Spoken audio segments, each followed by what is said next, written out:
Ito na nga tayo mga kuyang madiskarte, gagawa na tayo ng ating recipe.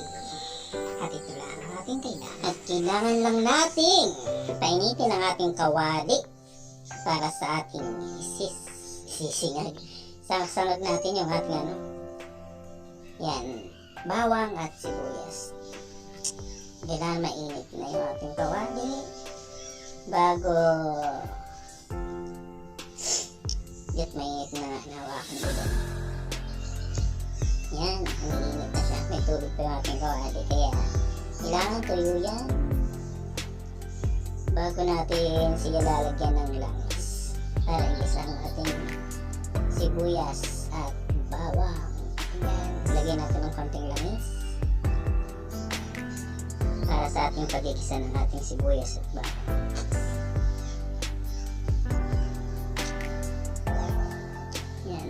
Siguro, tabi muna natin itong ating mga ingredients dyan. Simple lang itong ginisa.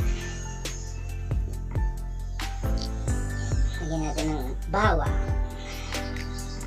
2 pirasong bawang, maliit lang siya. 3 piso lang siya. At ang ating 5 pisong sibuyas. Napakamahal ng sibuyas na yan. 1 piraso lang, 5 piso na lang. Kaya dapat isip-sip tayo ng ating uulamin kung saan tayo makakatipid, pero masarap naman. Kaya ginisang kalabasa na may atay ng baboy. Yan, durug-durugin lang natin kung masyadong pangkal ang pagkakahiwa natin ng ating sibuyas. Pwede na yan, lagyan natin ang ating slice na atay ng baboy.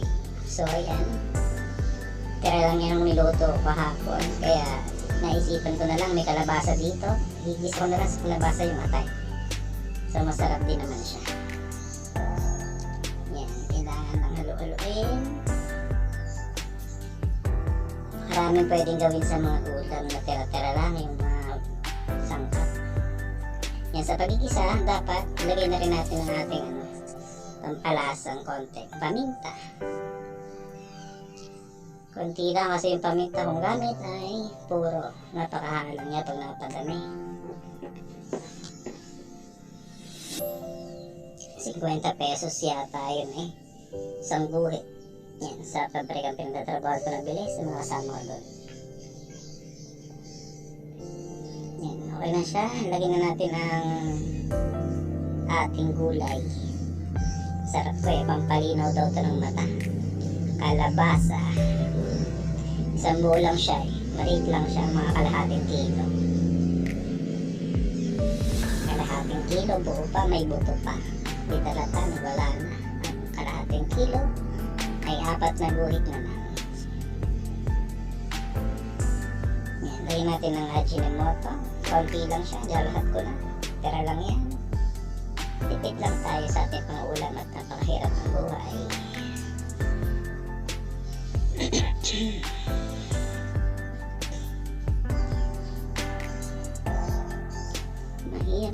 Mahirap. Lagyan lang natin ng isang basong tubig at kulang pa yan. Mamaya dagdagan ko pa yan kasi ulam pa lang talaga. Sabaw pa lang talaga. Yan ang kalimitan sinasabi natin kapag ang ulam natin ay talagang masarap.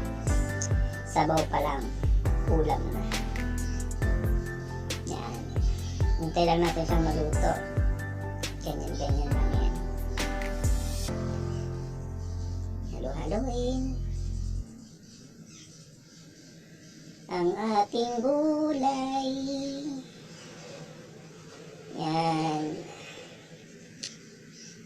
Ano lang yan eh, atay, kalabasa, paminta, betchin, ulam na. Yan, tayo natin kumulo. Yan,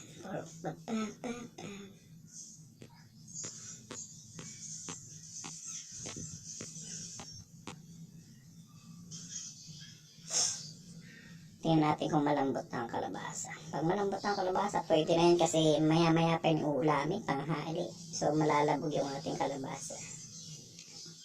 Hilaw pa eh. Ayan.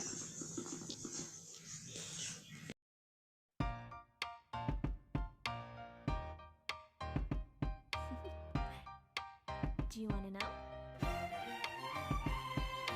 Well, I've been thinking about you. And I think I have to listen. Because the sun is up, it's a beautiful day. My beginning will be as bright as the sun. Come, won't you come along? And it feels so bright, it's like luck is raining on me. Go and follow your heart, doesn't matter how far. There is so much love to give, something's telling me this time. Baby, baby, now I know. Baby, baby, gotta go. There is so much love to give, something's telling me it's right. When you came to me, oh I knew it's you, yeah, boy. The one who showed me now and forever. Yan, at luto na Ang ating kalabasa. kalabasa. Malambot na. Luto na rin ang ating atay. Dahil ito ay sarili Yan, natin. ayaw pa makuha.